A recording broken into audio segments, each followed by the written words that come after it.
pemimpin Pura Mangkunegaran Solo, Kanjeng Gusti Pangeran Adipati Aryo Mangkunegoro IX wafat.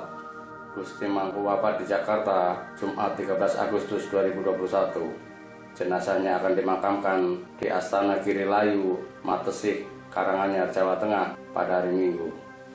Menurut PRT Pengageng Kabupaten Mandrapuro, Supriyanto Waluyo, adat Mataram melarang pemakaman di hari Sabtu.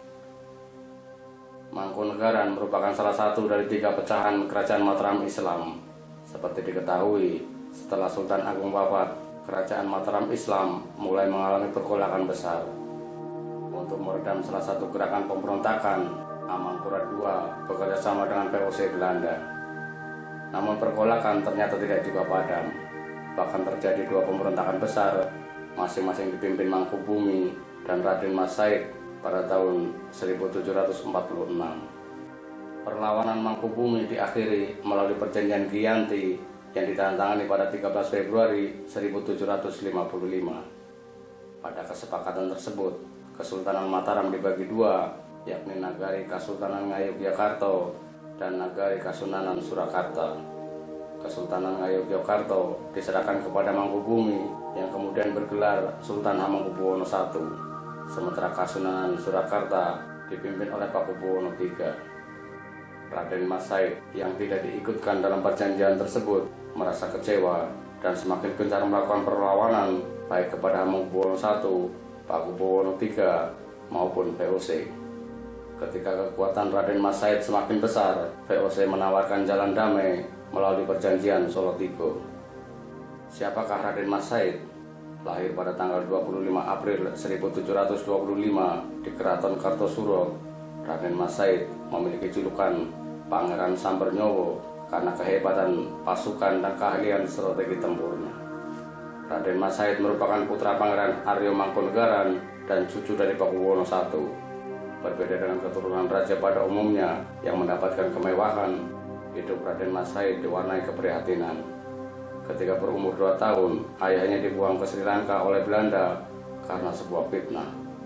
Ibunya, Raden Ajeng Wulan, meninggal saat ia masih kecil. Raden Mas Said kemudian diasuh oleh Raden Ayu Sumarno, neneknya. Kehidupan di luar keraton telah mendidiknya menjadi seorang yang tangguh dan kuat. Dalam buku sejarah dan warisan nilai-nilai perjuangan Raden Mas Said disebutkan, Raden Mas Said lebih suka menghabiskan masa kecilnya dengan anak-anak abdi dalam dan kawulo alit. Pergaulan dengan kalangan ini membuatnya mengetahui realita kehidupan masyarakat di luar keraton dan kehidupan kawulo alit. Setelah remaja, Raden Mas Said mulai menyadari apa yang terjadi dengan ayahnya. Kesadaran ini menimbulkan keinginan untuk melakukan perlawanan atas ketidakadilan. Bersama Raden Mas Sutowijoyo dan Wiro Diwongso, Raden Mas Said membentuk pasukan awal. Pada tahun 1742, bersama Raden Mas Karenji atau Sunan Kuning, ia melakukan penyerangan pertamanya ke Keraton Kartosuro. Dalam penyerangan ini, tembok benteng keraton jebol. Setelah penyerangan itu, Pakubuwono II terpaksa mengungsi ke Ponorogo dan minta bantuan Belanda di Batavia. Pakubuwono akhirnya kembali mengambil kedaulatan Mataram di Kartosuro berkat bantuan Belanda. Perjuangan Raden Mas Said terus berlanjut ke berbagai daerah. Ketika sampai di daerah Sukowati, Adipati Suyono-puro mengusulkan Raden Mas Said menjadi raja di daerah tersebut. Dengan posisinya sebagai pemimpin, ia lebih leluasa mengembangkan kekuatan pasukannya. Hal itu membuat VOC khawatir. Berbagai usaha dilakukan untuk menghentikan pergerakannya, namun semua sia-sia. Saat bertempur melawan VOC di hutan Sitokopia, Raden Mas Said berhasil memukul mundur pasukan musuh. Walaupun kalah jumlah, pasukan Raden Mas Said berhasil menewaskan 600 tentara VOC.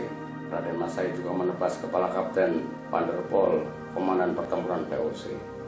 Setelah berbagai pertempuran dimenangkan, Raden Mas Said akhirnya menerima tawaran gencatan senjata. Pada tahun 1756, pasukannya kembali masuk Surakarta. Pakubuwono III langsung mengapresiasi dengan menyiapkan sebuah tempat yang sekarang dikenal dengan Pura Mangkunegaran. Namun Raden Mas Said menolak. Ia memilih tinggal di rumah Tumenggung Mangkuyudo yang berada di utara Kali Pepe yang sekarang dikenal dengan nama Kampung Kauman. Pada tanggal 17 Maret 1757 ditandatangani perjanjian Solo Tigo antara Hamengkubuwono I Pakubuwono III, Raden Mas Said dan VOC. Ketika perundingan sedang berlangsung, Raden Mas Said menyatakan kesetiaannya pada Raja Surakarta, Hadiningrat, dan VOC. Pakubuwono III memberikan tanah lungguh sebanyak 4.000 cacah. Raden Mas Said kemudian dinobatkan sebagai Adipati Mangkunegoro I, bergelar Kanjeng Gusti Adipati Pangeran Adipati Aryo Mangkunegoro, dan tinggal di Pura Mangkunegaran. Wilayah kekuasaannya disebut Mangkunegaran, yang meliputi Kadawung, Nglarok, Matesik, Wiroko, Hariboyo, Longgobayan, Sembuyan, Gunung Kidul, Kedung, Pajang sebelah utara dan selatan. Dampak perjanjian Solo Tigo adalah Kesultanan Mataram Islam terbagi menjadi 3 poros kekuasaan. Cita-cita Raden Mas Said untuk merajut kembali takhta Mataram dalam satu kekuasaan tunggal musnah. Sebaliknya, cengkeraman VOC saat itu semakin kuat.